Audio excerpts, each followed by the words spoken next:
Sports rolls on from the Loft 100 studios in Southern California, presented by Turtlebox Audio. You can find them at turtleboxaudio.com. This portion of the show presented by Bebemos Tequila, made for those who chase the sun. Find your bottle at wedrinktequila.com.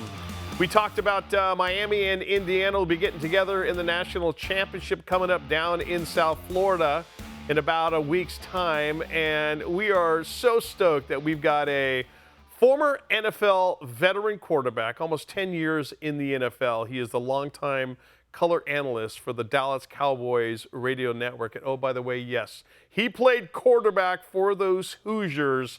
The great Babe Laufenberg joins us for the first time ever here. Thanks for making time for us today. How are you? I'm great, and I'm honored to be here, Mike, but I'm a little upset that it's taken you this long to come around to me. But, I mean, I would have thought during one of those Indiana championship runs you would have had me on, but then I realized, you know what? Yeah, there hasn't been an Indiana championship run. There we go. It's been a little time. Babe, what is the secret sauce for the Hoosiers? Is it Kirk Cignetti? Is it the fact that Mark Cuban, another famous alum for the Hoosiers, is throwing money into the NIL? What's this path that both of these are crossing, and why are the Hoosiers in the national championship? Well, I think anytime any business, whether it's a sports team or a business, is successful, it's usually a combination of a lot of things coming together, a confluence of different folks getting together and wanting to do the right thing. And clearly, Mark Cuban's financial backing has helped, but I think you have to put Kurt Cignetti obviously at the top of that list. And I had said it throughout the year, and more people are coming around to it. Matter of fact, I think everyone now has come around to it, that this is the most well-coached team in football. And I will say college football, pro football, whichever you want to pick. I went to the Rose Bowl. They destroyed Alabama. They had 0 turnovers, and they had 1 penalty in the game. And I mean, that's just the way they win football games. And it's amazing. They're a machine, and they do not have, as you guys well know, they do not have all the 5 and 4 stars on that roster. So what he has done, the job he has done, Kurt Cignetti there at Indiana, has been nothing short of phenomenal. How big of a sales job, though, did the administration, and I'm sure Mark Cuban helped that process, I think Cignetti had to sell them on, listen, you got to put money into this program if you want me to stay, and it sounds like they've done a pretty good job of that. Yeah, they're certainly going to pay him well yeah. after this. And, it's hard to get things rolling. It's interesting because, before Bobby Bowden, people don't realize Florida State was not a good football program. Right. And there are any number of those programs where I guess growing up, and especially for younger people, you just think that, this program, whichever this program is, has been great forever.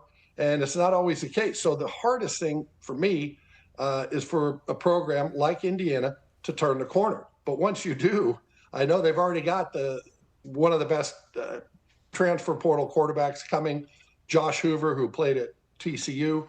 Once you get it turned around a little bit, now people they find you. Yeah. And that's where Indiana is now.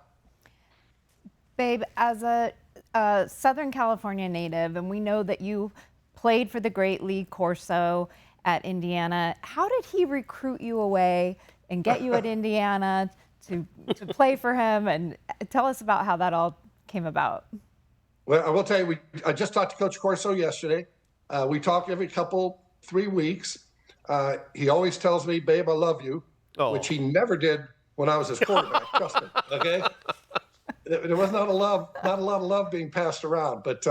And I tell him, "Hey, Coach, I love you too." So we've had a great relationship, through the years. And but the recruitment of it. So initially, I'll be very brief here, but I went to Stanford coming out of high school. Bill Walsh recruited me at Stanford.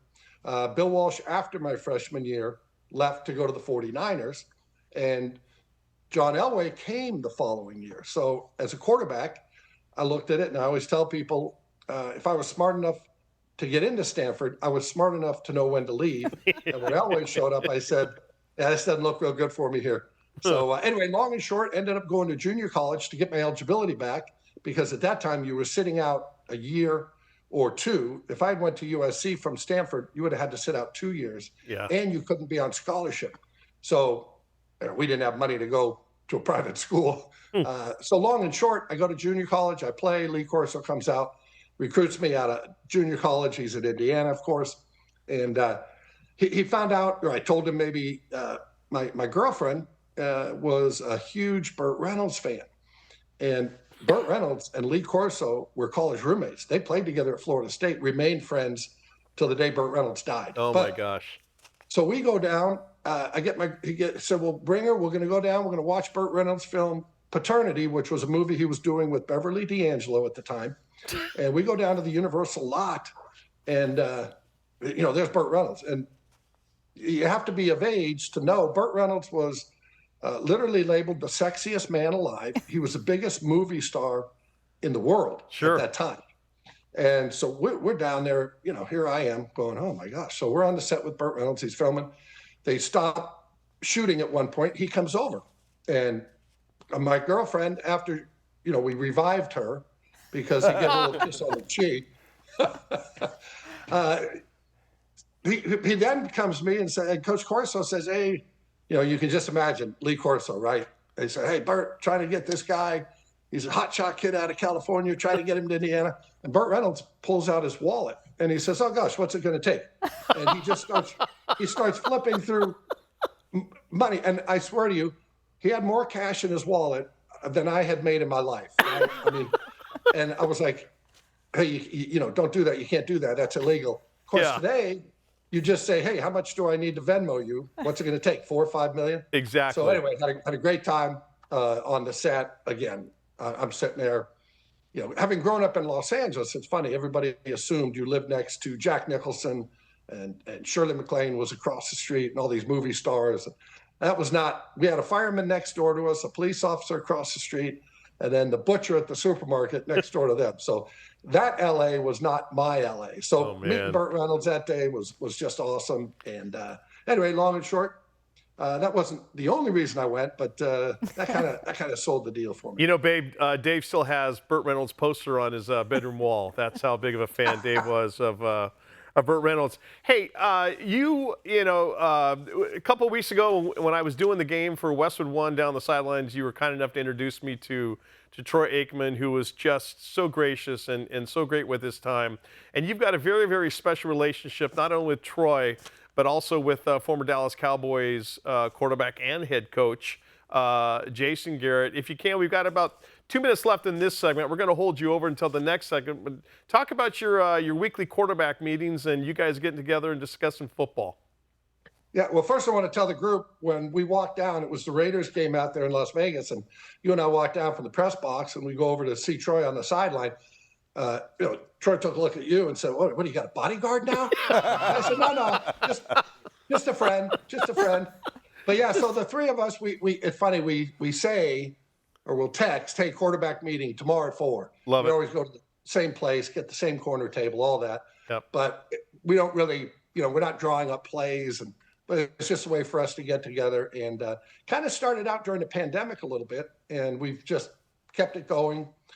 Busy schedules, obviously, during football season. So believe it or not, we don't see each other as much in football season as otherwise. And then, we'll just talk. People always want to know, we'll all post it to our social media or whatever and have fun with it. But people always want to know, what do you talk about? What do you say? What is this?